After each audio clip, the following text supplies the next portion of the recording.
Bonjour, mes amis. It's so delightful to have you here with us this evening. Myself and Dr. Steph, are so very excited to jump into tonight's content.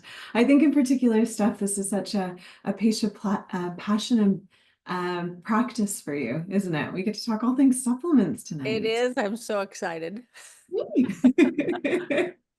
So for the audience, please engage with us. Let us know if you have any questions. This is something we both love diving into, so we're happy to stay on script or jump completely off it if you have something that you're wanting to dig into tonight. But this evening, our goal is to teach you about all things supplements, namely how your genes play into it, how your genes are going to curate maybe a little bit of what your body needs a bit more of, maybe needs a bit less of, and how that can support you in finding a really good supplement plan for you, your health, and your longevity. Yeah. So Dr. Nielsen, let's take it from the top. Why don't we kind of set the stage with why nutrient need is going to differ from person to person, why my supplement prescription might be different than your supplement prescription. So I'm going to start with, I think most of you know I'm a pharmacist, and kind of my theme for this is from pharma to functional. So a lot of times when someone comes to a pharmacist, they're looking for an answer to an issue that their body has, be it blood pressure, be it an upset stomach, be it, your hormones are off. And so when you go to most practitioners, what they're going to say is, let me give you a drug. Part of working with food, lifestyle, and supplementation is those are the functional ways we can manipulate your genes and your body and your symptoms rather than symptom stomping. So why does one drug vary from person to person? It can be size, it can be sex, it can be age. We know if you've been here any amount of time, it's your genes. Some of your genes will work with you, some will work against you. And that's why having your DNA 360 is so important. If you're on a lot of medications, you may also want to look at having your PGX. So a PGX is a pharmaceutical list of drugs that are changed or controlled in those genes, and you may do better on one than another. Now, what has traditionally happened?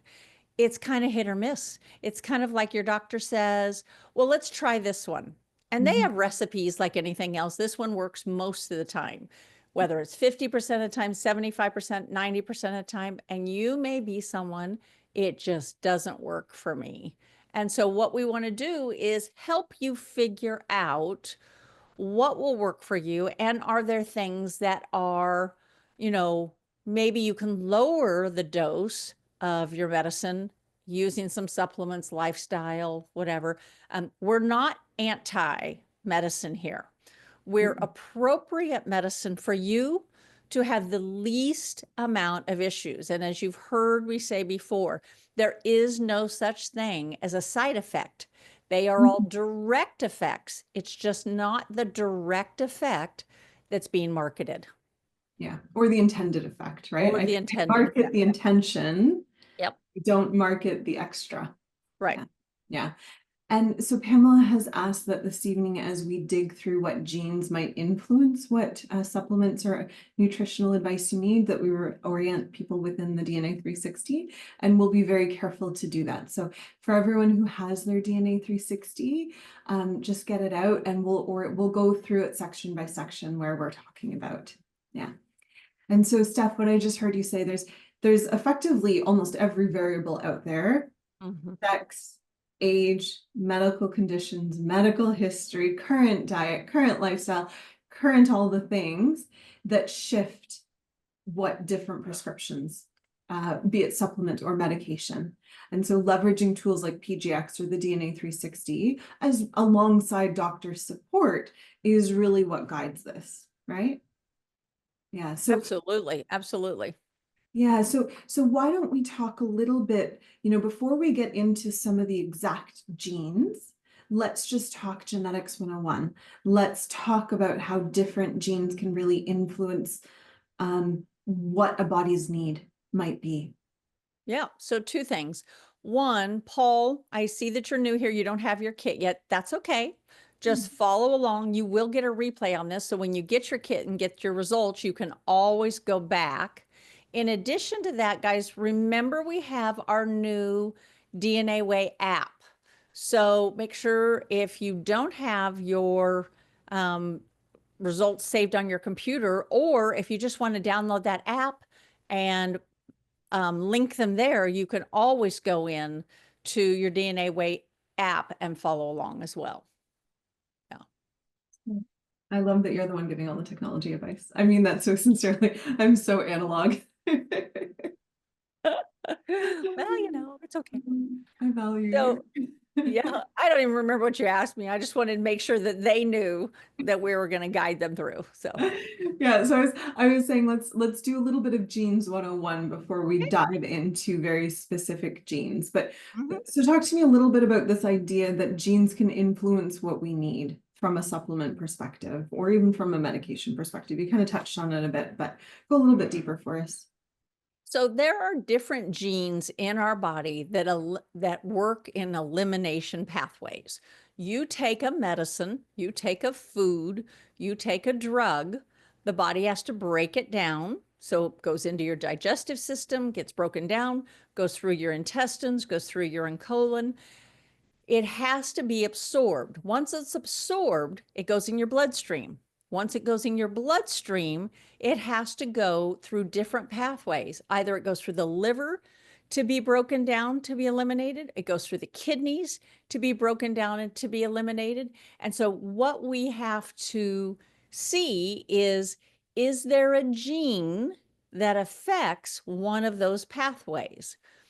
For example, if you're in the liver, there is phase 1 and phase 2 processes. A lot of things go through the liver a couple different times and they break down. Sometimes they become more toxic, sometimes they become less toxic. But we call them the ations: glucuronidation, oxidation, methylation. So you probably have heard of methylation. Do you methylate? Can you put a methyl group, which in science is a CH, okay? Or do you not methylate? What happens if you don't methylate? You can build up inflammation. When you build up inflammation, you can get into problems, or drugs last longer, or in some cases, when you have a genetic issue, things are eliminated more quickly. Let's say we're going through the kidneys and you go to the restroom frequently. Some drugs will speed up, and the more you go to the restroom, the more that gets pushed out and your levels drop low. Okay. We were also talking about the liver. It goes into the feces. Are we eliminating? Maybe you poop, maybe you don't poop. Maybe you're not somebody who poops every day. And so something is sitting in that bowel, continually being reabsorbed, and levels can go up. So there's a whole bunch of different places that the body breaks things down, and certain genes can impact those different places. Yeah. I think one of the most accessible examples of this that most people can recognize or at least empathize with is with caffeine, right? So caffeine is the most socially accepted drug. We know when we take it, it's something that gives us some energy, good or bad, depending on how you metabolize it. And we do have a gene, CYP1A2. And what this gene looks at is effectively how quick do you break it down? Right. So if you're to take a cup of coffee, Steph, hold me honest, I think a cup of coffee is what, 40 milligrams of 40 to 100 40 to usually for an 100, yeah, average cup of depending on, coffee. yeah. So when you take in this coffee, the liver can only process so much so quickly, right?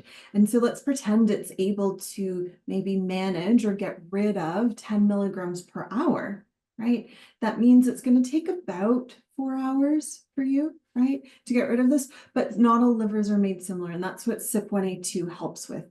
how quickly can you process this caffeine? So some people are going to be really quick at processing, meaning that 40 to 100 milligrams within a few hours is mostly going to be gone. And then those are the people that, that probably can have a cup of coffee late in the afternoon and they're like, yeah, I can still go to bed. And then there's other sensitive Sallys out there who Like me. have that same cup of coffee and they're wired for the next 5 days. Not literally, but some people feel that way, right? Because their liver's so much slower. And so that's kind of the first very tangible example that speaks to this gene codes for an enzyme that is in the liver, and it's this enzyme that breaks it down. And based on how that gene is coded for, it'll be quick or slow, and that changes how quickly you're going to be getting rid of this caffeine. Mhm. So is there anything else that you want to add to this, I think, before we jump into the idea or jump into a few more specific genes? I don't think so. I think most people, and I'm going to ask you to give feedback in the chat. Two things right now. Questions that we can answer later, let's put in the Q&A. And in the chat, we're going to be asking you for feedback on things. So one, knowing your body. A lot of people will say, I'm super, super sensitive. I can't, I can't have caffeine. Need half doses. My provider doesn't understand. They give me a full dose and it always whacks me out. Or I never feel anything. If you're super, super sensitive, let's get a 1 in the chat.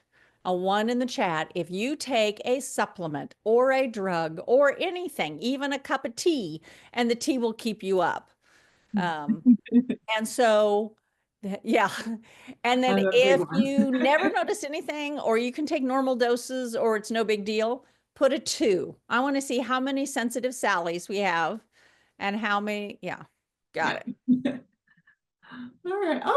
Okay. There's Well, a we're pretty solid evenly here. split. We got a few sensitive. Yeah. Yeah. Yeah. And I know that Krista and I both are super sensitive because we don't have good detox pathways.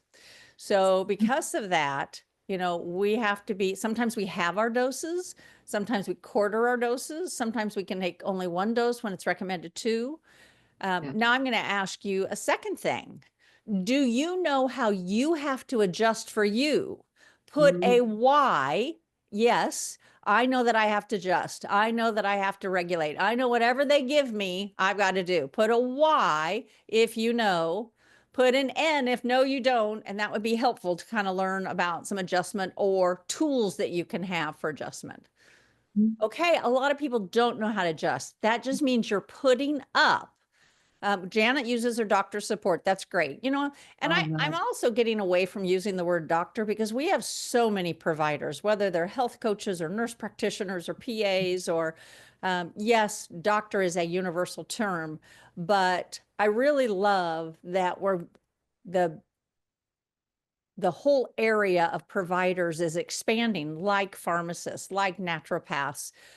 Yes, we have doctorates, but we're really here to serve. And that's one of the greatest things about the DNA company is by doing these webinars, by doing our podcasts, we really want to help you figure out you, because you have to be your biggest health advocate. You have a PhD in you. Don't let anybody tell you that you're crazy. Don't let anybody tell you that you don't know what you're talking about, because you have a PhD in you and your DNA is more unique than anybody else's. So I see that we're going to maybe help some people tonight with how they can learn to dose adjust or learn more about their DNA so they can know which things to look for that they may need more and which they may need less. Yeah. Great. I love all the feedback. Thank you guys for being so on it and so engaged. That's really wonderful. It helps us serve you more. So did you want to jump into this, or do we need to look at our questions real quickly? Well, look at you keeping me organized. I value you. Let's do poll questions and then we'll jump into the genes of it all. Okay. The first question that we asked is, how familiar are you with today's topic, that being supplementation? And this is going to be fun. We have about 70% of the audience saying, I've heard of it, some background knowledge, but not all the way there. Another 20% not familiar at all, really here to learn. And then we have 15% that's experts. And so especially for those 15%, We're grateful you're here, and we're grateful that you're going to contribute to the community learning, because this really is a team effort. So thank you to everyone. And those that don't know what we're talking about yet, feel free to ask us all the questions, because we're here to serve, and we're happy to take them. The next question that we asked you is, what brought you to this evening's webinar? And 70% said personal health curiosity. I love that. I love those that advocate for themselves and take that onus onto themselves and act it out. So thank you for being here. I hope we really do help with the guidance and your next steps there. And I would imagine this is a very similar 70%, also looking for actionable advice. And so Dr. Nielsen bar none is going to be the best for that. So I'm excited to hear the little nuggets of wisdom that she's going to embed this evening. We next asked what best describes your current challenges related to supplementation. So about 20% of our audience says they're just starting out and they want the foundational knowledge, which I'm really grateful, especially as we dig through the DNA 360. I think you're going to get some really good foundational information there. About 45% of our audience is looking for new solutions and approaches. And I would love in the chat if you toss in and let us know what specifically you're looking for in regards to a new solution. What's the problem that you're trying to solve for there? Because that'll really help us out guiding you. The last question that we talked, and this one's always such an interesting one for me. We said, if you are currently taking supplements, how did you decide to take what you're taking?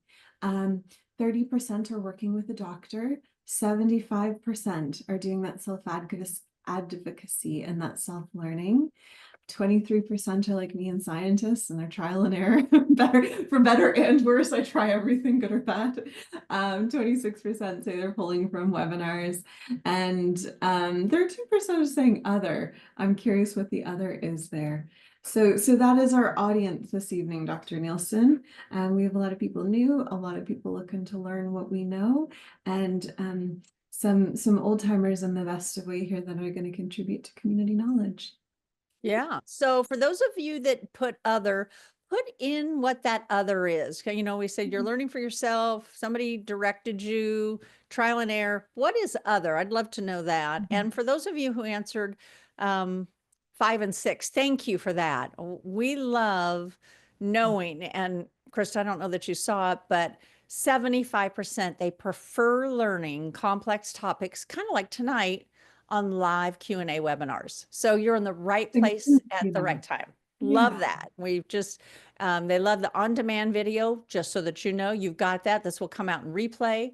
We do podcasts. We have downloadable guides, and then we do the one-on-ones. So all of those are available to you, and we're excited to have you here. And then I love it that people are so engaged and looking. So, I think one of the things to remember is that life is an experiment. And so just because we give a recommendation, it may or may not work for you, but there are ways to tweak it. One, you didn't get here overnight, so you may not get undone overnight. Though many of us like quick fixes, and we try to offer ones with that guidance. But two, there are 4 foundational things that you need to think about. And I want you to think real seriously in your own health. We talk about it frequently. You hear about it all the time, but gut health, gut health, gut health. Life begins in your gut, and it also dies in your gut. So if you're not getting, if things aren't working, look at your gut. That's 1. 2, nutrient depletion. Is your body repleted, meaning full up of good stuff, or is it depleted and you're running on empty? Just like taking a cell phone, you know, that needs to be charged. Okay, if it just runs and runs and runs and dies, or if you don't empty your storage, if you don't delete some of your videos or your pictures, you run out of juice. Okay, so are you doing that in your life? Are you eating quality foods versus unquality foods? So you've got to make sure that you're putting good stuff in to get good stuff out. Inflammation, chronic inflammation is rampant. is what you're putting in or the environment you're in causing chronic inflammation? Because all of these are going to impact. And remember, your DNA is a blueprint, but you're going to steer that bus down one path or another path because these are manipulable. So, which path are you driving down? And you may not even know that you're driving down. And then the last thing is, what are you doing to recharge as far as mental recharge, physical recharge? Are you sleeping? Are you doing nourishing soul activities, whether it's painting or spending time with family or friends? You've got to keep anxiety and cortisol down, or you're going to drive down those wrong side. So those four different things really make an impact. And I want you to think in your life, do I have two that are okay, but two that aren't? All of those. We'll get to talk a little bit more about how that'll help you or hurt you. Oh, I love that. I love that we do such fancy, sexy science, and yet it always comes back down to those base things, right? Are you sleeping? Are you eating well? How are the buggies in your gut? Are they happy? Yeah, that's great. I like that advice jumping into this. So let us dive into some of the genes that influence some of the supplements we might need. I want to start with, since Steph talked it up so much, I want to start with methylation. So for those that are going to be following along in their DNA 360, what you want to do is we have a section called inflammation. If you click into that, there's going to be a sub-report in there called methylation. Okay, so you just want to be looking at the genes that are called out there. Okay. So I think from my perspective, and Steph hold me honest, methylation we've kind of said is this panacea insofar it does a lot in the body. Adding a methyl group to something is kind of like adding a sticker. And once the body sees that sticker, it knows to do differently. So in the brain, adding a sticker will change a neurotransmitter, make it inactive. Same thing with estrogen. You toss that sticker on, the body's like, cool, can't use that estrogen anymore.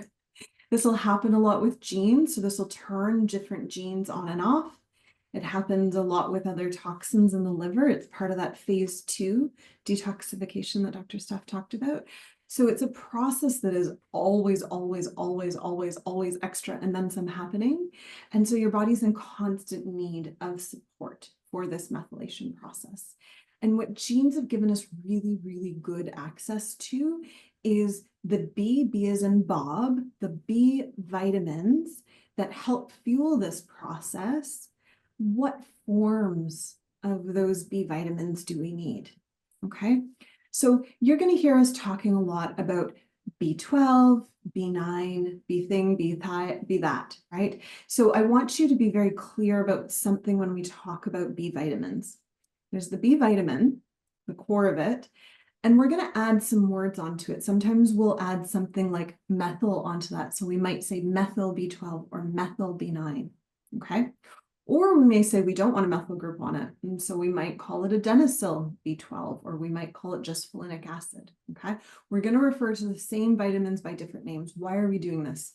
Think of it kind of like the vitamin is the base, and then some of those fancy words that we add on, like methyl or adenylyl, they're kind of like decorations. So when you're taking in that B vitamin, some bodies prefer different decorations. Some bodies prefer a methyl decoration, other bodies prefer an adenylyl decoration, right? And your genes are really what tell us what type of decoration helps that B vitamin get into you best, okay? Dr. Steph, before we jump into the genes, anything that I missed there? Is that a good setup? No, that's a great way to put it. And I love how you said the different decorations. You could also put it's like clothing. You know, Yeah. some people like to dress very casual, some like to dress very formal, some are very comfortable and not comfortable. Your genes will dictate how to dress up your supplements to optimize your outcome. And then we'll go through that. And I think it's really important. A lot of people know MTHFR, Yes. but yeah, everybody says, oh, that's the only one. It's not. We're going to go through 4 tonight. And that's one of the unique things about the DNA company is we test multiple methyl pathways because they do different things. And Dr. Krista is one of the experts at this. So when we get back to that, we'll have her going through it. But my family has a problem with methylation, but our MTHFR is perfect. And it's like, well, wait a minute, how did that happen? It wasn't until I joined the DNA as an in-house clinician that I learned about all the other ones. And most, like 99% of the tests out there, only check MTHFR, and you're going to get false information because you're not looking at all those methyl pathways. And since we're talking about bees and methylation, let's show them or let's talk to them. Ma'am. All right. So I want to start off with this. Most people who especially have said I've done a lot of my learning through webinars. Webinars love the gene MTHFR. Some people have probably heard of it, and excuse my French, the motherfucker gene. All right. And it's advertised as well. She's like, I don't really swear, so hearing you swear a lot, it That shocks took me. me by surprise. But it advertises well because it's does. this phrase that comes off the mouth and people can speak to it a lot. And so a lot of people, what they'll do is they'll get this single gene genotyped, MTHFR. And if their test says you have a bad MTHFR, the reflexive reaction is to give you something called methylfolate or methyl B9. Okay, very reflexive. Here's the thing though, you're only looking at one gene, and methylation is a really long string of different reactions. The analogy I like to use here is a basketball game. Okay, if you go to a basketball game and you're watching one player, if you're watching just the MTHFR player, you can know a few things. You know, does that player have the ball? You know if that player is passing the ball, and you know if they don't have the ball. It's really all you can tell, right? Now, if that player doesn't have the ball, does that mean the game's not going on? No, it just means that player doesn't have the ball. You have to look at the whole team in order to see what's going on. Is the team passing? Is the team shooting? Is the team doing other sporty stuff that I don't know anything about, right? And this is the problem with methylation, people only looking at MTHFR. I know she's laughing. I know nothing about sports. I'm super not athletic. So if you're only looking at that one gene, you don't know what's going on. What's really important when you're talking about your MTHFR, especially if it's suboptimal. So for those that are looking at their tests right now, right, we will have a little indicator that has a thumb up or thumb down. Typically, the first MTHFR that we report, you want to see a CC. The second one that we report, you want to see an AA. If you're not seeing either of those, you probably have a suboptimal MTHFR. Okay. The next most important gene that you want to be looking at is a gene called SHMT1. Okay. This is a basketball player that plays really, really, really closely with MTHFR. And if you have a weak SHMT1, and this means if you have a GG, you have a great presentation, you have a GA or an AA, okay? So if you have either that GA or that GA or AA, so close, it's late at night here for me, that means you do not want to be taking a methylfolate or a methyl B9. Even though your MTHFR says you should be because it's not a strong basketball player, what happens when you give a weak basketball player a lot of balls or more to do? They're not going to do any better. They need different, better support. Okay. So if your SHMT1 is weak, all right, you should be taking a form of B9 called folinic acid. Okay. And Dr. Steph, why don't we talk to people a little bit? I think this is really important that they understand. I want to make sure people understand some of the supplements can also come through food. What is the most plentiful source of folate and folinic acid in the world that people are eating and not supplementing with? Well, you can get a lot of it from dark leafy green vegetables, and you can get a lot from liver and beef. Yeah. Yeah. So remember, some of these vitamins that we're talking about can also come through food. If you're not well, possibly, probably you want to be going through supplements as well, but just remember that. So our first coupling, when we talk about methylation, you want to look at your MTHFR, and if it's not doing stellar, if you have weak presentation there, check out your SHMT1, because that is the one that's very, very important to whether you can take a methylfolate or not. I have seen people come into my clinic, they've been on high doses of methylfolate, and they're like, but I have a bad MTHFR, but I feel worse when I take the methylfolate. And the SHMT1 is the why behind that. Okay. So be very mindful of those two, that combination there. A couple other things that Please. eggs, citrus fruits, and legumes. was trying to go, I was like, okay, let me think of an extended list real quickly. So eggs, citrus fruits, and legumes do folic acid in the form of folate. Yeah. Think of it for the word nerds out there, for all the nerds out there, for the word nerds out there, folate, foliage, it quite literally comes from that dark leafy greens. It comes from our plant friends. Yeah. Yeah. Or beef liver and eggs is from our animal friends. Yeah. So the next team players that we want to be looking at when it comes to methylation, we're going to be looking at another couple, MTR or MTRR. Okay. Both of these guys are going to play into your B12, right? Who here has heard of B12? I would imagine half our audience is probably on it. Yeah, so B12 is yeah. I'm seeing some Y's pop in. I love that people already know shorthand here. I love it. So B12 is super, super important to methylation, but also and very specifically to brain health. I think most people have heard of it in terms of brain health because it's really important for the nervous system and its functioning. Okay. One of the it's almost exclusively available through animal friends. Okay. And so you have to be eating meat. So for those that are plant-based, you're almost 100% guaranteed that you are supplementing or should be supplementing. And so the question we want to ask is, what is the best form? What is the best decoration for your B12? Okay. And the one that you want to be looking at here is going to be the MTRR, as in there's two Rogers at the end there. Okay. And if you have any G in that presentation, G is in Gregory. So you're not an AA, you're either going to be an AG or a GG. It means you're not strong in that space. And so you want to be supporting with a non-methyl B12.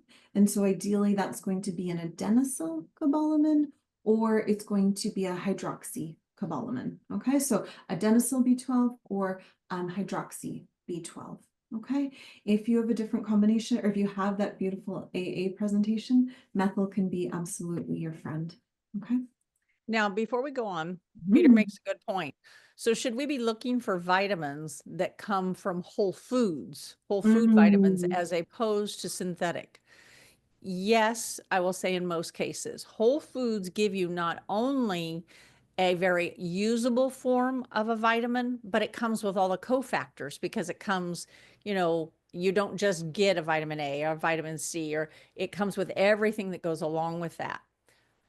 Opposite of that, as Dr. Krista just said, if you need a hydroxy B12 or an adenylyl B12, I don't know, I can try to look it up while we're doing this, of a form of that in a food that's going to be readily available. So especially if you have cardiac issues or cardiac problems in your family, you're going to want to know the right type of B12 for you and then use that specialized form, because that specialized form is going to give you a nutraceutical result. Okay. So I love that you're thinking, gosh, do I do whole foods? My preference is always to start you with whole foods. Are between pharma and between big food, we have a lot of depletion in our foods. And so what used to be in quality food is less. So we do often need to supplement. You can't supplement yourself out of a bad diet, but you can make little teeny bite-size movements forward to clean up your diet. So at one point, when I had my clinic in LA, I saw a man who was drinking 16 Cokes a day. Now, let me tell you, he had horrible leg cramps. He had massive migraines. He had all sorts of other blood sugar problems. And I said, he was literally having a migraine daily. And I said, we've got to get you off of this. And he said, I'm so addicted, I don't know how. Well, he worked for the Coca-Cola company. He was a driver for Coca-Cola and he delivered Coca-Colas and he got all he wanted free. Makes But sense. one of the things that I said was Coke also owns the brand Dasani, which is water. Could you have a Dasani in between each Coke? He goes, I could, because it was another brand extension. He took himself from 16 Cokes to 8 Cokes in a week. And about half of his symptoms went away. Why? Because he was putting less poison in. Okay. And then it took about another 2 weeks and he was down to 4. And then it took another 2 weeks and he was down to 2. And he kept adding more and more bottles of water. And he started using more nutrient rich foods. He didn't understand that going through Carl's Jr. was not something that was supplemented. He's like, it's got lettuce, it's got, tomato, but he didn't understand about the trans fats and other things. So we slowly, step by step, guided him down to a point of where he could put nutrient rich foods in. Now, do I think that that's most of you? I do not. I don't think anybody who's testing their DNA is at that place, but quality is better than quantity, and getting the biggest bang for your buck. I love liver pate. Now, not all of you are going to say, oh, I love that, but liver pate is so rich in nutrients. I love herring. Fatty fishes are so nutrient rich. So let's find things that we can either hide. So some of you may not like to eat beef. You're not good with digestion. There are beef protein isolates that taste like strawberry ice cream. Okay. They're not full of junk. They've got a little stevia. They have some strawberry flavor to them. You're going to get the beef nutrients you need without having to eat a steak. And believe it or not, because I'm a major steak eater, that not everybody, oh, Janet, I'm glad you love liver. Yay. We got liver friends. But look for little ways. I want you to chart for the next 4 days, maybe 7, depending on how you do, but chart for the next 4 days, anything and everything that goes in your mouth. And then go back and look and say, would I be proud to share this with Dr. Krista or Dr. Stephanie? Or do I see areas that I would go, oh my gosh, this was not a regular week. I can make changes. And then I want you to make those changes. I want you to make those changes for you. And then we can see, gosh, I eat no protein. So I can tell you that I had a time where I called myself a vegetarian. I was a sugaritarian. I was a breaditarian. I was a dairyitarian. There was no green leafy vegetables. There was no protein in there. So even when we talk about rice and beans as a good vegetarian protein, I didn't even have that. And I developed cancer. So look at, do I have all the different food groups? Do I have a colorful plate?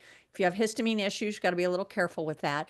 But what you need to know is if you don't, let's look at ways to find that quality supplement that's going to replete or add to you so we can start cleaning out some of those pathways.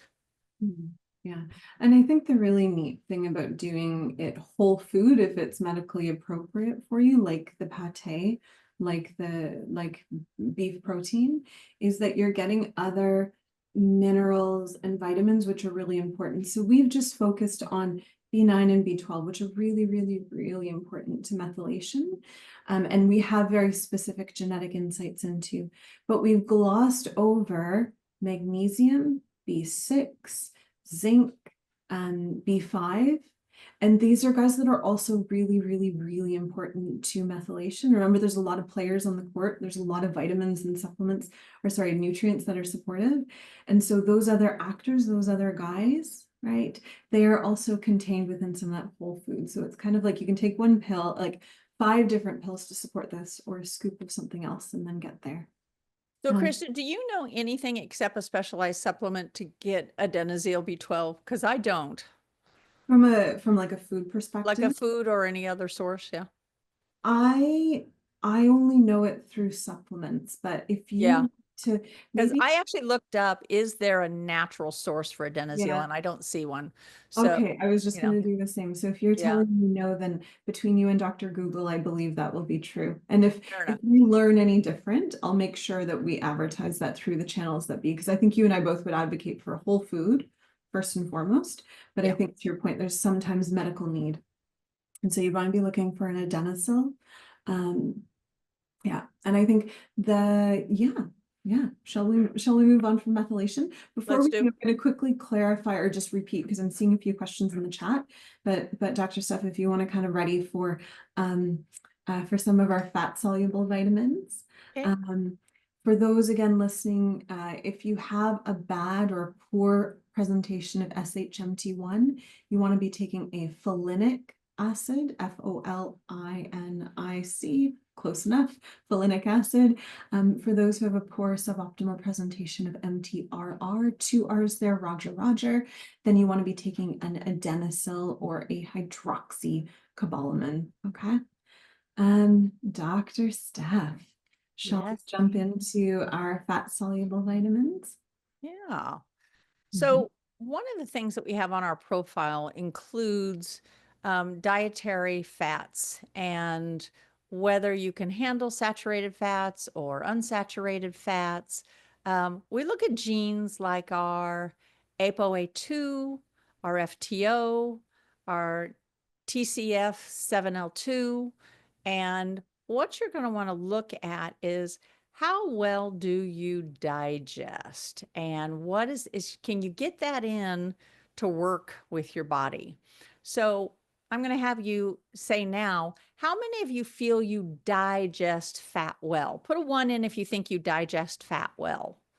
Okay. And put a 2 in if you know you don't, because you get the runs or you feel uncomfortable, or so we have a lot that are saying that they do digest pretty well. That's good. I find a lot of times people don't when I'm doing stuff. So, and Katie talks about her gallbladder's been removed. That was going to be one of the next points. That is good that you bring that up so that that can help others. One of the things with the ApoA2, this has to do about fat consumption, and it also can be associated with weight gain. So how many of you feel if you eat extra fat that you get fat? Because if you talk to somebody on a keto diet, if you talk to somebody on carnivore, they're going to say absolutely not. So with an A2, you have an AA, which is associated with no real weight gain with fat consumption. AG, which is a reduced association to weight gain in response to fat consumption, or a GG is weight gain and altered ghrelin when consuming saturated fat. And just to help orient the audience a little bit, for Yeah. those with their DNA 360, what you want to do is go to the diet and nutrition report. And then within that, the sub-report that you're looking for is fat metabolism. We'll call it fat. I don't remember if metabolism is there. You'll see the name. You'll get there. Diet nutrition. Yeah. Yeah, diet, nutrition, and then something to do with fat. Yeah. So it's important that you know that there's different kinds of fats. Again, there's saturated fats, unsaturated fats, polysaturated fats, monosaturated fats. All of them work with the enzymes in our body and digest a little differently. But one of the things to know is that fat also is truly important for our inflammatory. So things like nuts, people say, I'm being so good, I'm eating hands and handsful and handful of nuts. Nuts have a lot of omega-6s, and omega-6s lead to inflammation. Seed oils lead to inflammation. It's very important that we're looking at an omega-3, omega-6 balance. And just because your report says you can eat fat, again, we want to look at the report as a guideline, but your actual experience is more clinically appropriate. How do you work with someone, Dr. Krista, when somebody says, hey, my report says I have no problem with fat, but even here, Sarah says, I gained weight on carnivore when I was told to eat nothing but butter, bacon, and beef. Yeah. Well, I would offer, I'd want to see more of their DNA 360 report, right? Because I think in particular, when you're talking about extreme diets, there's a few other things that you'd want to put consideration into. There's a few other genes that we'd want to look at. And then I think also two other things that I'd want to consider. First and foremost, even before the fat gets into us, meaning it leaves the smaller, the large colon and comes into us, it has to go through our biome. And the way our biome is made up is going to influence how we are receiving that. So for example, if you do one of our DNA Gut 360s, if you do a biome test and you find out you have a large population of a bacteria called, and hold me honest if I'm saying this correctly, Firmicutes. Is that close enough? Yep. If you have a large population of something called Firmicutes, that is a population of bacteria that loves fat. It's going to munch it all up. Now, if you have a very large population of that, because it munches it up so well, you actually extract more calories from that fat than if you have a smaller population. So this is a little bit of a Goldilocks and the Three Bears. You need a population in order to support the digestion of your fat properly. But the moment you have too much, you can cross into a space where you're going into weight gain because you're extracting even more calories and energy from that fat. Okay, so if someone if someone's coming to me and saying like, Sarah, like, oh, I did this diet and my genes said I was fine, but I'm not seeing it, I'd want to know about their biome. There's a few other genes I'd want to know. And then also just really validate, like, how did they go about the diet? I think sometimes there's different ways to do carnivore. And so we'd want to understand if it was a way that was appropriate to her body and to her digestion. Yeah. And I do want people to know that good fats are vitally important. Your brain is fat. Your breasts are fat. You need fat. As postmenopausal women, we put on more fat and to do our hormones. So fat is important, but you want to have the right kinds of fat. And fat is also the only thing that causes you, fat and protein are the two things that cause you to be satiated or satisfied, where it's like, I can eat a meal and I don't want anything more. If at the end of a meal you're still munchy, your carb to fat or protein ratios are off. Okay. So let's think about this. Most of you are probably of the age, remember Lay's potato chips? They said, try a Lay's, you can't just eat one. So they would eat it. It was salty. That made you crave water. And then it was a carbohydrate that instantly dissolved. And so what would happen is you would crave more and more. And whether you ate a little bag this big or whether you had a bag this big, at the end you were still hungry. Okay.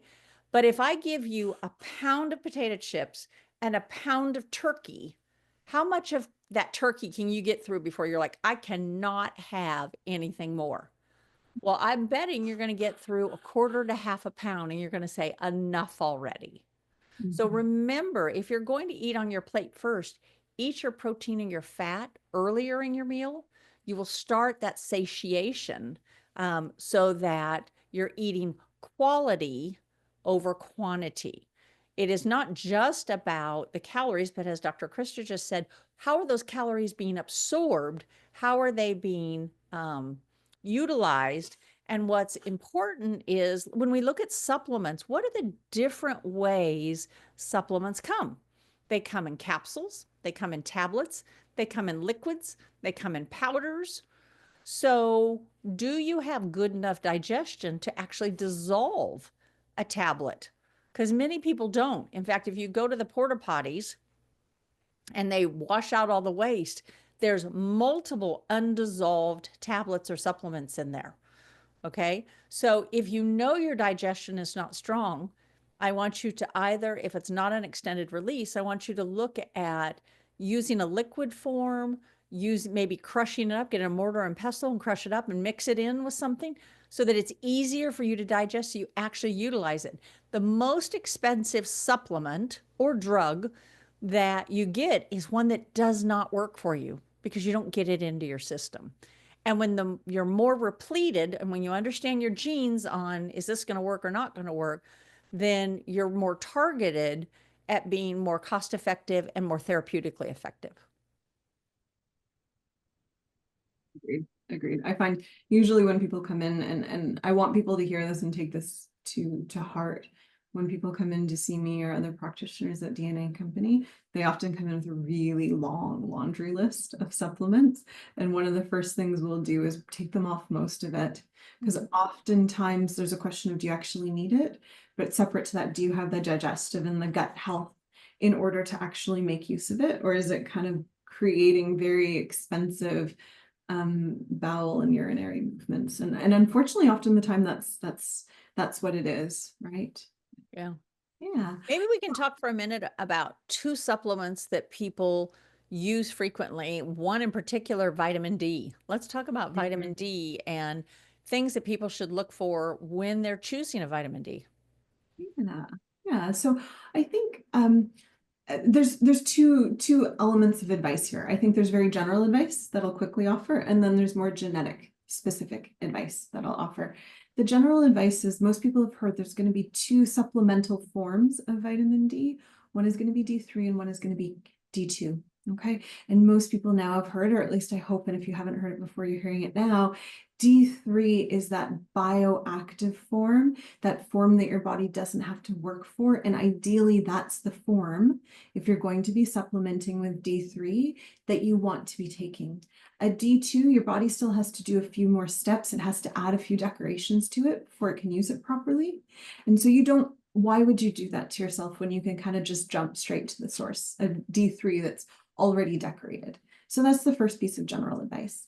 The next thing is, if you want to jump into your DNA 360, again, we're going to be going back to the inflammation section, and there should be an entire section just called vitamin D, okay? And you want to be looking, there's 3 different genes that we're looking at there. The first 2 of them, I think, are really important when determining supplement levels and supplement support. So the first one is CYP2R1, I believe, and that really looks at a skin level, are you good at converting vitamin D into its active form when the sun hits your skin? Okay. Now there's an element of geography here. If you're up in Canada like myself, you're probably going to be needing supplemental vitamin D regardless. But you want to be checking out, where do you live? Do you get sufficient sun in order to create it? But separate to that, do you have a gene presentation, right, that says you convert that well? And if you don't, okay, you want to be testing your blood levels and really, really considering a vitamin D3 supplement. Okay. The next gene that you want to be looking at. Before you go on, can I add something? If you're going to know 1 or 2 lab tests that are critically important, knowing your vitamin D is a target you must know. So Yes. I'm going to have everybody put their right hand up and say, I promise I'm going to go look at my lab work and I'm going to find out my vitamin D and I'm going to write it down so I know, because I'm going to tell you. Now, you have to help me with Canadian numbers. In the US, it used to be 10 or lower was considered inadequate. It has now been moved up to 30 or lower, because what we have learned with recent vitamin D research is vitamin D is critical for your immune system. And the people that had the most problem in a recent high viral area had extremely low vitamin D. So my preference is a 30 to 50 makes you bulletproof from coughs and colds, and a 50 to 80 makes you bulletproof from chronic disease. So all of you who are hovering at, oh, my doctor said I'm in normal limit because I'm a 32, it's not going to cut it. You got to get it up to 50. You got to get up to 60 or 70. Now, likewise, if you get 80, 90, 100, you may start having muscle cramps because it's going to release calcium, and then there's not going to be enough calcium magnesium to balance. So I'm real comfortable between that 30 to 50 if it's just cough and cold, but chronic disease, and most of us have those, whether it's autoimmunity or blood pressure issues or familial history with cardiovascular things. If you want to prevent that long-term chronic disease, you got to know your vitamin D number.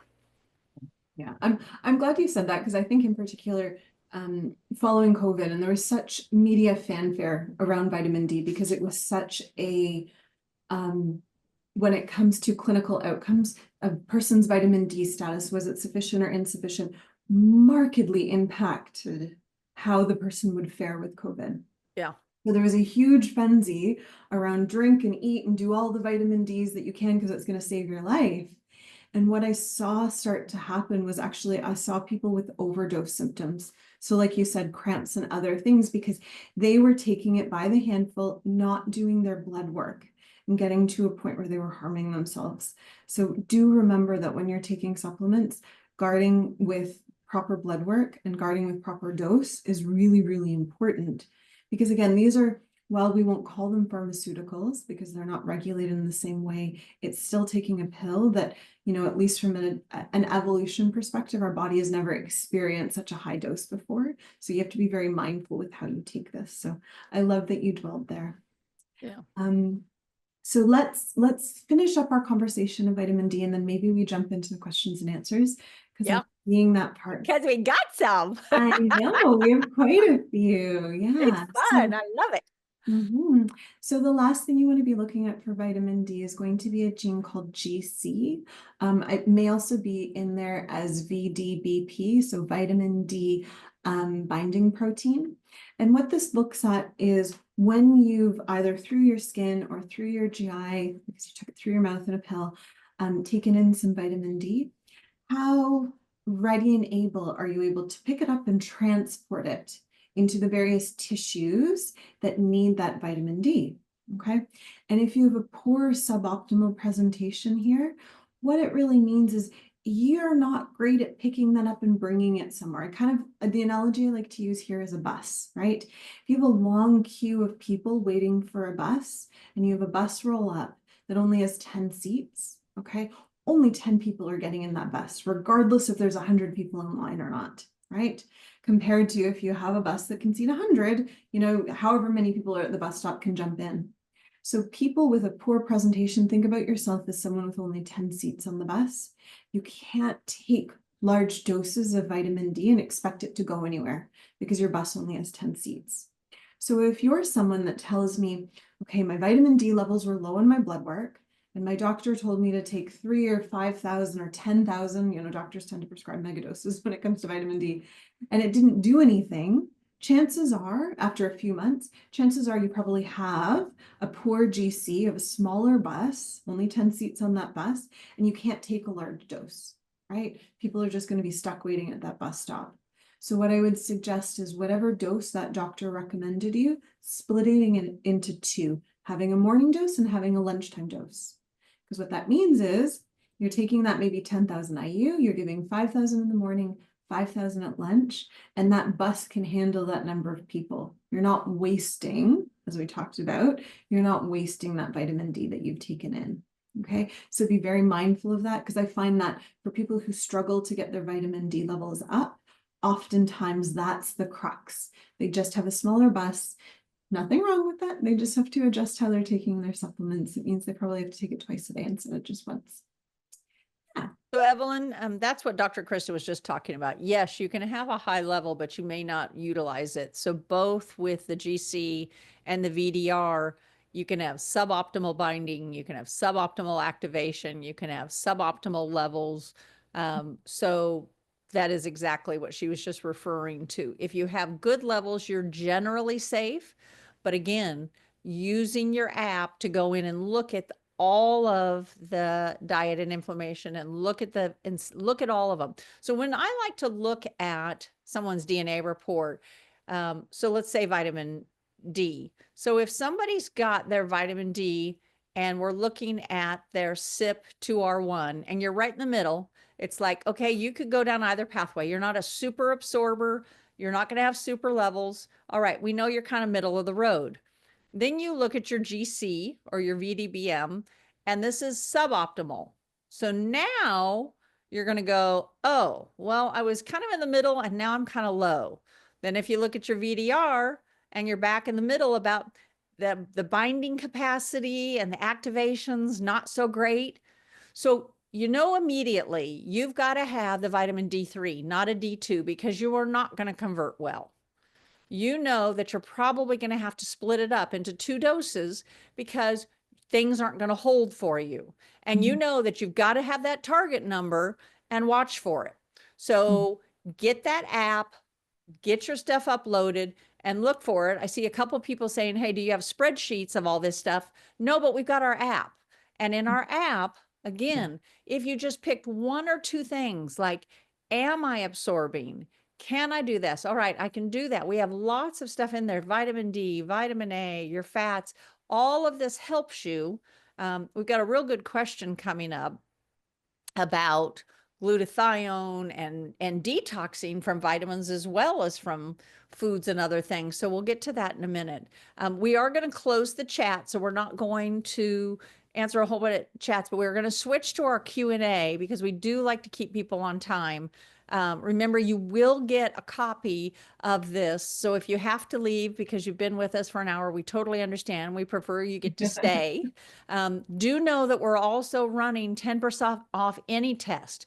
So if you want to put in the chat before we close it, hey, I want somebody to call me. I want somebody to help guide me. We've got people that can call you, can guide you through what should I be getting? Where should I start? How do I upload my test? How do I review it? You know, we're really here to guide you. We have a really great concierge support team and sales team that is happy to help you.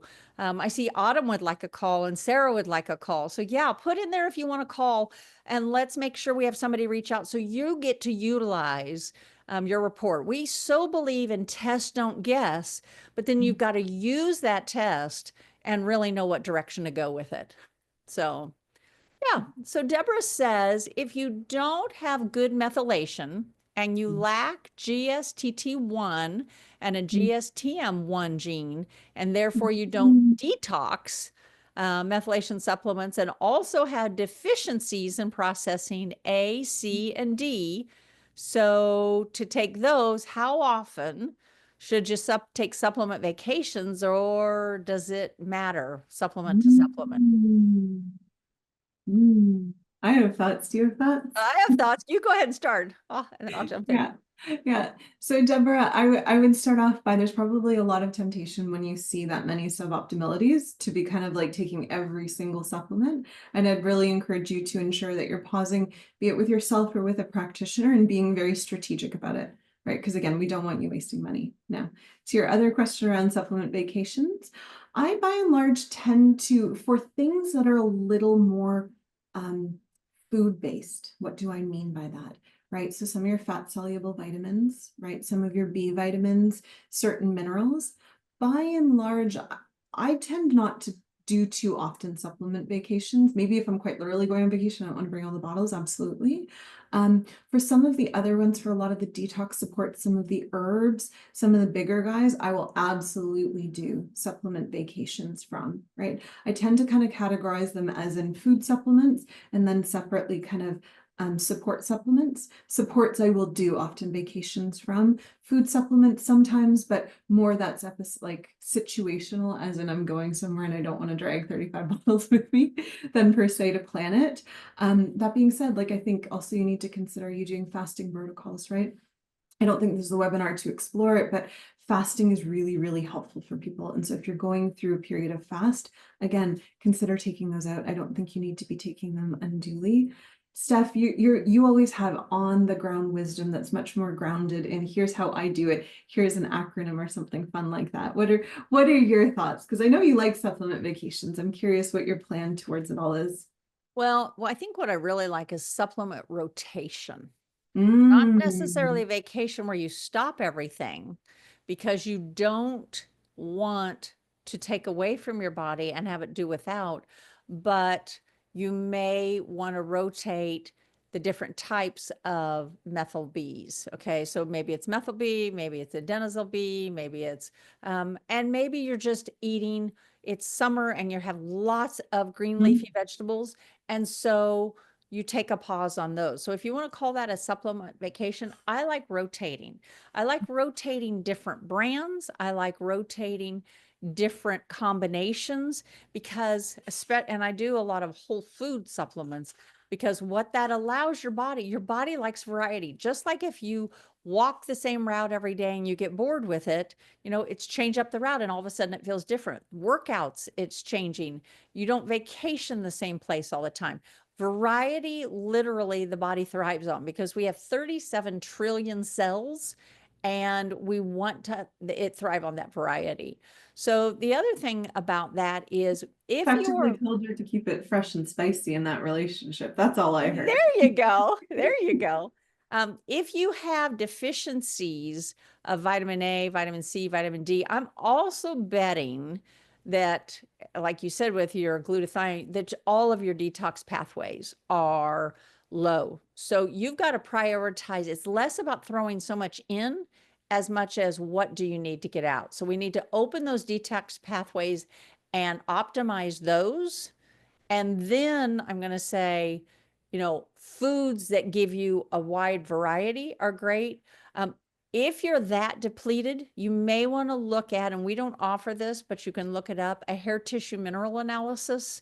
That because minerals are the basis of a majority of systematic functions, and you may need to replete your minerals in order to get your vitamins, because that's why we have vitamins and minerals. You may need to replete and get your mineral levels up in order to get the other things to kind of take. And it's hard to heal if you're mineral deficient. So our minerals, calcium, magnesium, potassium, sodium, these are all, the electrolytes and the basis of so many things. And you would not believe how many people are depleted or dehydrated or running on such low tanks that the others they can't even process. So I hope that helps. And Deborah, I think in particular, if you're looking for some support or access to hair mineral analysis, don't hesitate to reach out. We can support you through the clinic to get some of that.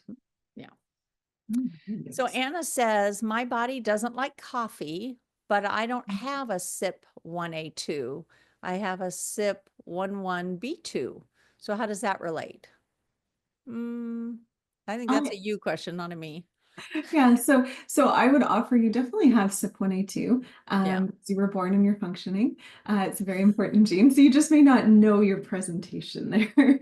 And I need to acknowledge I'm actually not familiar with CYP11B2. I'm going to quickly look it up, maybe as Dr. Steph approaches another question. Okay. Yeah, but from a CYP1A2 perspective, if you have your DNA 360, we can definitely get you that result. So as a spoiler alert for people on this call who have gotten the app, in several weeks from now, we will be releasing a few new genes and CYP1A2 will be amongst them. Okay, so for those on the call, including Anna, what you want to do is make sure you have get that downloaded. And once we do push those genes out, okay, once we push those results out, you'll automatically be updated. So you'll be able to see what your result there is. Okay. And that's free. You don't have to redo a test. You just need the app so that you can see that information. So Anna, you will know your CYP1A2 because I promise you have one. You just don't know it. Yeah, there you go. Okay, Jean says, my DNA results are from the DNA lab in Canada. They suggest taking 1,000 micrograms of hydroxycobalamin and 480 micrograms of methylfolate. It's difficult to find this. Can I replace my methylfolate with folinic acid? Is that a me question? Oh, girl. Oh, I was just reading it and I didn't know if you had immediate input. Yeah, sorry, just give me 1 second. I'm just gonna quickly read it. Oh, no, you were doing the other. You dangled a new gene in front of me. I got really excited. Yeah. No, Jean, I would stay with the methylfolate. So with your results, if the suggestions were that, then those were based on your actual DNA, and I would stay with the recommendations that came from the lab. All right, I will do some things while you do research. Yeah, well, just the quick answer is it's very, very indirect. It's part of a different pathway, so caffeine kind of influences it, but it's not a primary indicator for caffeine. So you want to skip CYP1A2 there. Yeah. Yep. Okay. I'm back online now. That was back for Anna. Okay. Less squirrels to look at. Yeah, there you go. And you know what, Anna, so what Dr. Krista was just referring to is when we look at genes that we include in our report, we look at ones that we can absolutely modulate and make changes. I'm here I want to get here. How do I do that? So as she says, it may be related to the caffeine, and it sort of does. We don't do those Indirectly. wishy-washy ones. We don't do traits. We don't do things that might be on the fringe. They might be the bow on top of the decoration. No, we're going to do that meat and potato kind of stuff because we want things are actionable, that you can really get the biggest bang for your buck. I think it's important. Like if I have one presentation, maybe AA, and Steph has a GG presentation, so quite opposite presentations, that should mean we're doing very different things in order to support our health. If we're doing the same thing, that gene might be interesting, but it's not helping us with healthcare decisions. Okay. So Gina's asking, she'd love to hear a little bit about genes associated with ADHD or supplements that can really help. Yeah. So ADHD is kind of this, it's become a catch-all. And I don't mean to say that doesn't exist. I think it's used really loose and quick. Okay. And so far we haven't really found one gene that says you do or do not have ADHD. Within our testing, within the Moon behavior section of the DNA 360, we do look at several genes or several sections of the genome that really support attention and focus. Okay. And so when you look at some of those networks that feed into attention and focus, that can really help, not necessarily towards the predisposition or the diagnosis of ADHD, but really speak towards how good are you at creating and focusing your attention versus how scattered can it be. And for people who are struggling with attention and focus matters, it can found some strategy as to how you want to rein that back in. Because once you understand why you're struggling with attention there, is it a serotonin? Is it a dopamine? Is it a hypersensitivity to stress, right? Once you're able to understand what is deviating your attention there, right, then you can have much more of a focused strategy as to how do you recruit that attention back in? How do you support? Okay. And so when it comes to supplements that will really impact ADHD, I'd want to know is it a formal diagnosis or not, right? Because that will change the plan.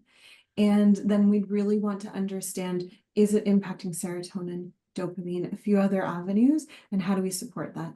There's also some just general things that you could be doing, especially a few general herbs that are really helpful from like a focus perspective. Okay. Excuse me. So I'm not trying to dismiss the question and not give a direct answer. I just really want you to appreciate that ADHD is a very big thing to be discussing. I think we've had some webinars on the past in it. We should post those. And if you want support specific to your genes and specific to your case or a loved one's, don't hesitate to reach out because we can really help formulate that plan, because it's kind of like saying, hey, I have long haul COVID. What's the perfect plan for me? And that's very difficult to do just off the name because that name captures so many different presentations there. Yeah, I think that's a great way. Thank you, Gina. Thanks for that. The methylation, Cynthia says, now where is the methylation on the DNA? I always look it up under inflammation. Yeah, so we have an inflammation report or inflammation section. And if you click on that section in your portal, you'll get a bunch of different reports.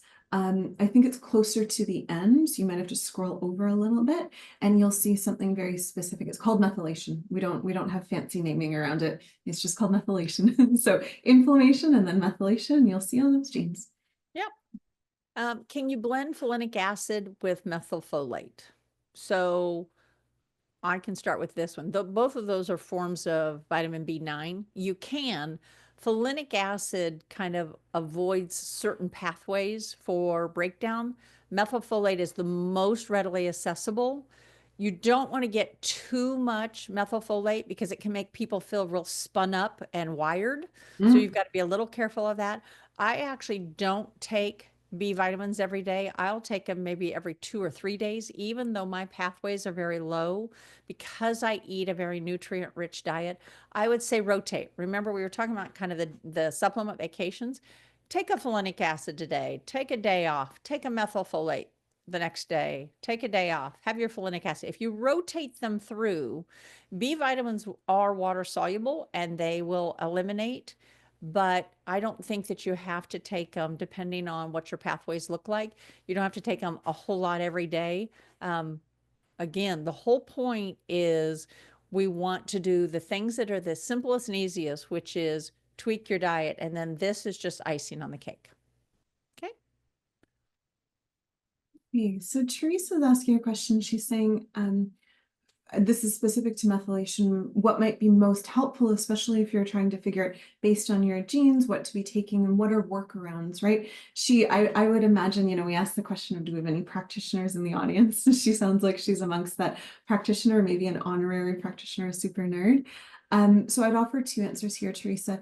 If you're looking for yourself, you can always work one-on-one with one of our providers in order to figure out that very specific flow chart of, if you're poor in this gene, how do you support it? Separate to that, if you're someone that's really looking to dive deeper, either as a practitioner or as a fellow nerd, we do offer DNAU, which is a place where we have a lot of coursework and other supportive materials to understanding our material on that biochemistry level, on that flowchart level, on that mechanism level. And so if you want to look into, if you want to ask us the question of what exactly is that and how can that further your learning, you might want to consider that. So I'd say work with a provider or potentially with DNAU, depending on what your end game is, what you're trying to do there. So I hope that was a helpful answer. But I love the nerd in me bows to you. I love that you're making flowcharts and mechanisms and all the biochemistry. Thanks for being super cool. Yeah, what a perfect DNAU student. Yeah. Gail wants to go back when we were talking about the liver and some of the very first stuff we were talking about with the CYP genes. She just wanted to have you mention for methylation, glucuronidation, well, we've done methylation, but oxidation, the genes that she should be looking at. Really into liver processing. Okay. So again, Dr. Stuff mentioned 4 different pathways there. So methylation, we've gone through quite a few of those.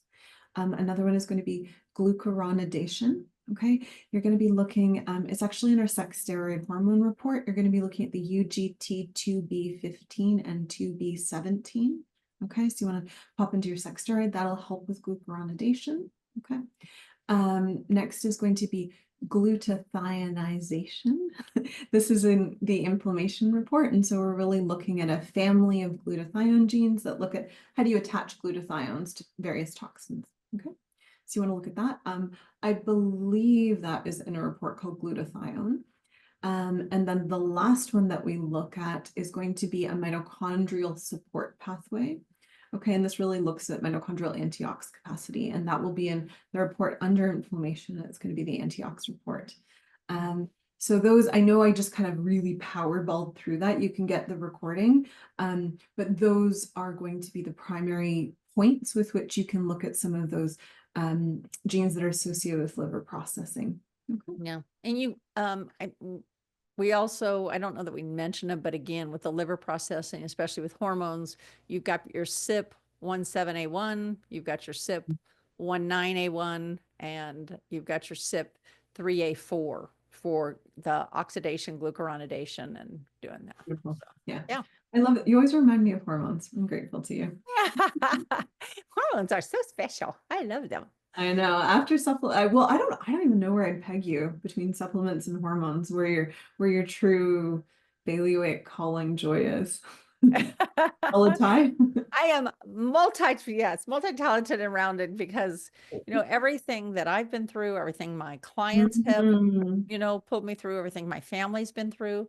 It's like, I just, all of it.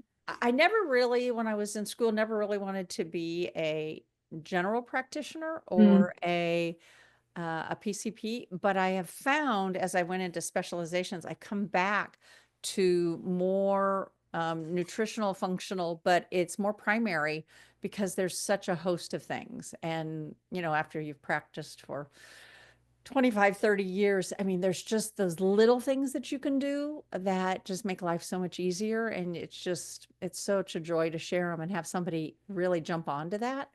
Just like somebody, if you have your glutathione pathways that don't work, like your GSTT1, then use NAC. And all of a sudden they feel better. And every time they were using glutathione, they just felt so cruddy. And it's like, when you look at your report, you don't transfer and you build up and you become more toxic. So more is not better. If you take nothing away tonight, more is not better. Know your pathways. know your levels, and become the best you can be by being an advocate for yourself.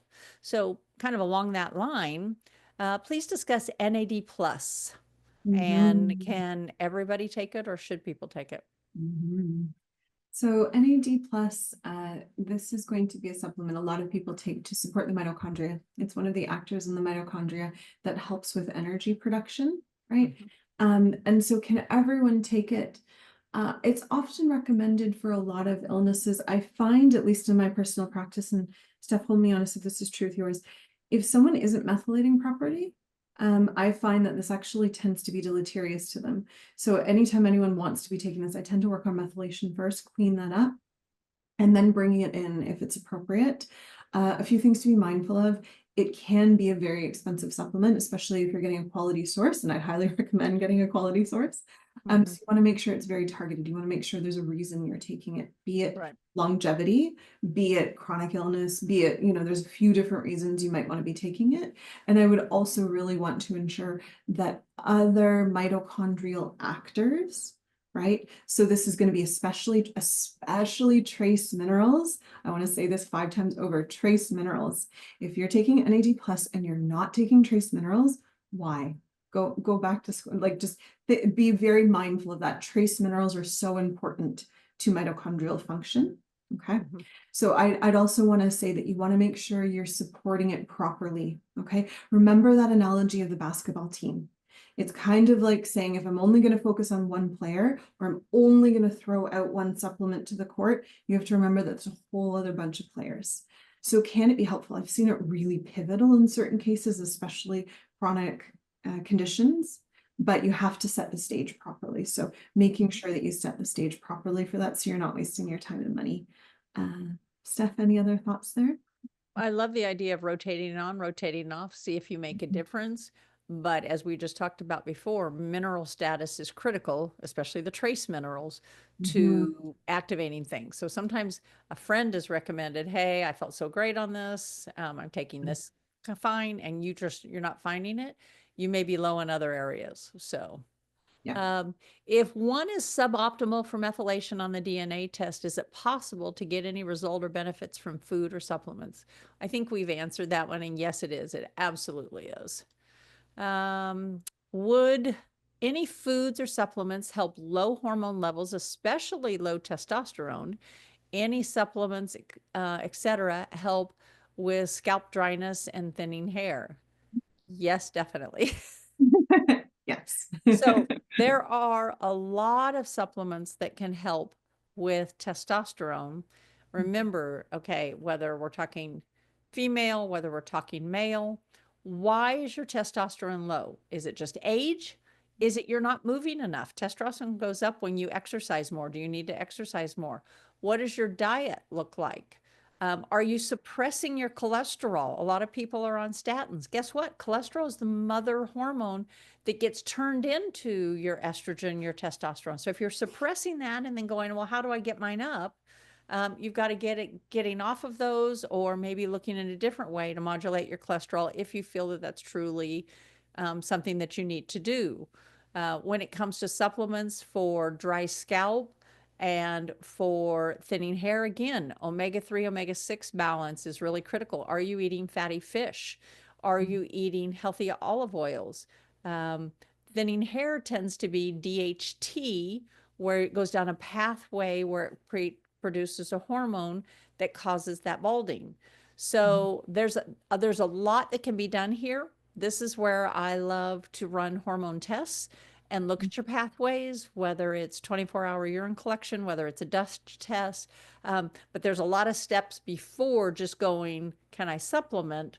But looking at what's the environment that's causing all the low stuff.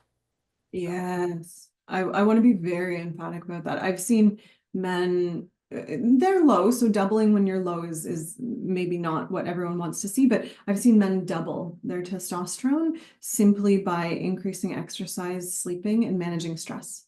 Yep. And I think that's really, really important to hear. Supplements can't sleep for you, they can't exercise for you, and they can't manage your stress. They can help to a certain extent, but make sure that you're doing those things before you jump into either TRT, which is like straight up replacement, or into supplements that are meant to help with that. There you go. Yep. Ella says, concern reference genes implicated in high folate levels. My folate was high on my blood not long prior to my breast cancer diagnosis.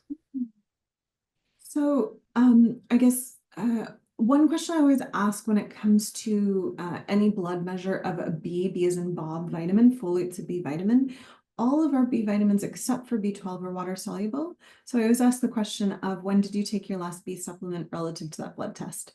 Okay, because I find sometimes it's a little bit of a testing issue there. Separate to that, if you're having high folate levels in the blood, the next question is really, are you leveraging your folate properly within your methylation? I would suspect, and Steph will be honest here, there could be a hiccup somewhere in methylation in that you're offering yourself all this, but for whatever reason, it can't be brought into the process, or there's a bottleneck at a certain step. So I would say it's probably a bit of a methylation question, not just a folate question. Yep. Yeah. Good input. So Sharon says, is IV therapy more effective or better absorbed than supplements? Oh, 100%, because there is no absorption. Absorption means it goes into your stomach or your intestines and comes through that intestinal lining, has to be broken down. When you get IV, it goes directly in the form that you have directly into your vein and instantly circulates. You bypass that whole gut issue. So there is no absorption. It is 100% available. With that said, you've got to be careful of your doses because you're not, a lot of times, let's say for flaxseed, people are taking flaxseed for EPA or DHA, but only 2 to 8% gets actually produced. So if you have 100 grams of flax that you're eating, you're only getting 2 to 8 grams of omega-3, omega-6. And you're like, well, if I'm doing the omega-3 and I'm only getting 2 to 8 grams, I need 200 or 2,000. I'm not getting very much. Right. So that's why you've got to look at more bioavailable forms, and IV therapy is instantly available. Evelyn says, what might generally affect digoxin? For those of you who don't know, digoxin is a heart medicine that causes compression of the heart for a stronger heart. No matter how low my doctor reduces the dose, it causes me to have side effects. So I guess I would say, what kind of side effects? Is it a rapid heart rate? I think this is a very, very specific question. If they'll open the chat up that you can write something in, I'll see if I can help you with that. But I would say this is probably not one that is going to help most people. Evelyn, why don't you put in the chat what kind of side effects and what doses have your doctor done? Okay. All right. Janet says, if MTHFR, SHMT1, FUT, okay, so we've got a CT, an AG, and an AG. So you're right down the middle of all of them, are all suboptimal. Is one adenosine version has the most of the Bs that we need, especially if you don't take enough whole foods. Is that the best one to take? I take an adenosine hydroxy B12 liquid. I would say, Janet, we'd need to know a few other genes to help you support there. So typically, the genes that you've mentioned, the first two, deal with B9, okay? And you want a folinic acid form. You do not, NO, do not want a methylfolate there. And then for B12, I don't have the genes there that really help me understand what form of B12, but you are correct in that FUT2 speaks to, can you absorb your B12 really well at the gut level, or do you need to kind of skip the gut? And so doing a sublingual, oftentimes liquids are the sublinguals, that can be really helpful. So remember that when it comes to B complexes, okay, you want to be reading the side of it, and you want to look at what form of folate or B9 is it, and then what form of B12 or cobalamin is it. Something it's my passion project when it comes to supplements here at the DNA company, something I'm really proud of is our methylation optimizer. The reason being we don't have any methyl B9 or methyl B12 in it. To me, that's very important because I think because of the MTHFR gene and everyone being obsessed with drinking as much methyl as they can, most people are over methylated if they're doing supplements. And for those people that are a little more sensitive, Sally, potentially like yourself, Janet, our methyl optimizer does not have methyl tethered to either of those vitamins. And so it's better for those that aren't great at methylation, still want the B vitamins, but in an appropriate way. So you want to be looking at the supplements, right? You want to look at the different forms there and be very mindful of B12 and B9. And if you're a sensitive Sally, our methylation optimizer, not to plug it, is profoundly rare on the market because most B vitamins chock as much methyl B in there as they can. Yeah. So I hope that was helpful, Janet. Yeah. To go back and answer Evelyn real quickly. She put in that she gets low blood pressure and lightheadedness, and she's down to a 0.5 milligram of the DIG. Couple things that I think of. First of all, are you hydrated? I would look at electrolytes and mineral levels because the heart is so dependent on potassium. I would look at that. DIG is used for heart failure, like I said, to make the heart beat more efficiently. I'd also wonder if you are on omegas, because some omegas can actually cause AFib. There's a few that don't, but I'd be real careful being on high omegas. I would go more for your hydration. If you're drinking water that's plain, stop that. You've got to have sea salt in it. You've got to have maybe new salt or no salt, which is a potassium chloride, or get a good electrolyte supplement. I know you said doesn't matter how low your doctor gets your dose, you're still not getting the effect. I have a feeling it's less about your DNA and more it may be about other things in your environment. So if your doctor has access to get you with a nutritionist, or if you would like to see one of our practitioners that can maybe look at a few things, or maybe we get you a PGX to see if there's another option for AFib or heart failure that we could recommend to your doctor to see if that would be helpful. If you want to get help with that, then I'll have the powers that be reach out to you, get you a DNA person that we can see if we can help you with that. Okay. So we got that one answered. Sharon says she's tried omega-3 vegan supplements. An algae derivative. Yeah, and she gets pimples. That means generally, from what I have found, that the carrier oil that it's in, because the algae is what you're getting your omega-3 from, but it's in a carrier oil. The carrier oil is what's giving you the pimples. And if none of them have helped with your hydration, your dry skin, are you a vegan? Because that alone could be causing some of that. You may need to actually eat some oily fish, or you may need to look at some other types of collagen or hyaluronic acid or things that can help your body hydrate more. A lot of times the dry hair, dry skin, it's again mineral depletion, and or you're getting seed oils instead of the other. So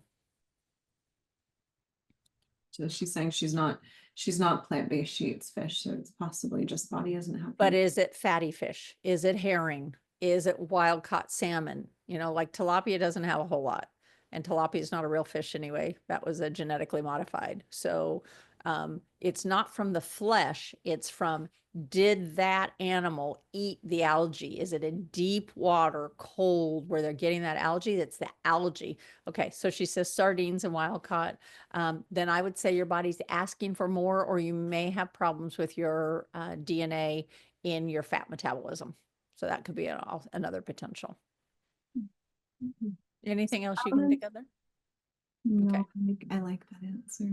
Yeah. Yeah. Ella is asking, nutritional yeast fortified is a good source for B12. So amazing, like honestly, Ella, you'd have to take a lot of nutritional yeast in order to get the daily recommended intake of B12 from it. I know it's kind of, and I say this as someone who was plant-based for a very long time.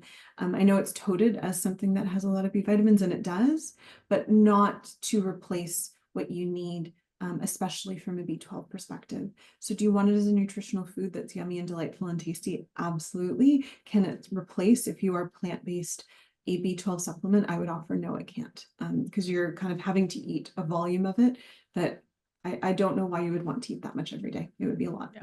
So I'd highly recommend a supplement there, as well as checking up on blood work. Any plant-based folk out there, make sure you are testing your B12. You want to make sure that you're getting sufficient amounts there. Yeah. Sarah asks a very interesting question. This all sounds very complicated. Are most people able to navigate it after the basic test, or do they need some kind of coach or guide? I will tell you, it is a slippery slope. When you get it, That's an honest answer. That's a good answer. it is, because you get in and you go, oh, I shouldn't be eating gluten. I knew that. Oh, I shouldn't be eating dairy. I knew that. Oh, is that why I always feel crappy on glutathione supplements? So you get all that and you have all these ahas, and all of a sudden you go, if I can have all of that info, what if I dug in more? You know? And I think it's like every time you go back through your report, you find a note, oh, that I didn't remember that. So, can you get great basic information? Yes. Can you get actionable information? Yeah. If you use our DNA app, can you change 2, 3, 4, 5 things immediately?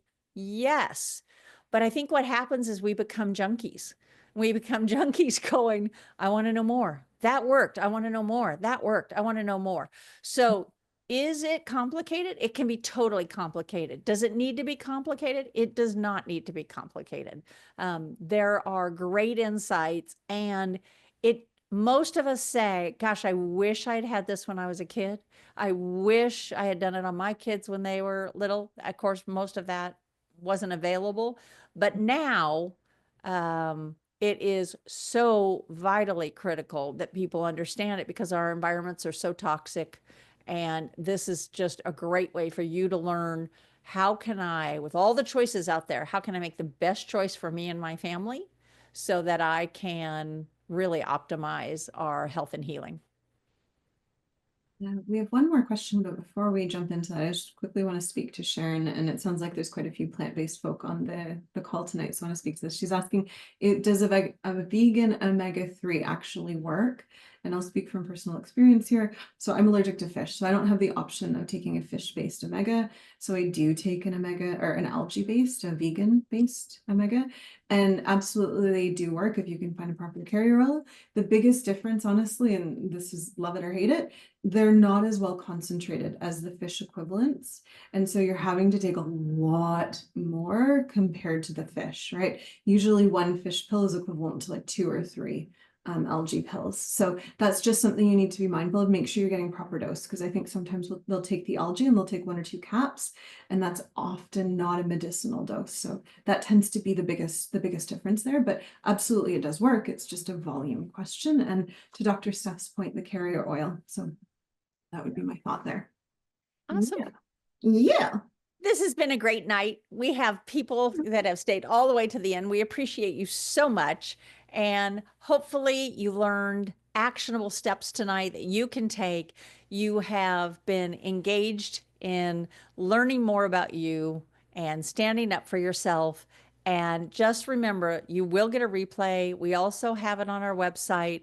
We look forward. Oh, Jennifer, you're so welcome. We appreciate you so much for staying this late. And we appreciate all of you for wanting to learn and take control of your health. It is even more important. Stay tuned. We do have Tuesday, April 29th, we start a webinar for hormones, women's metabolism, weight loss after 40. Even though it feels impossible, we have solutions.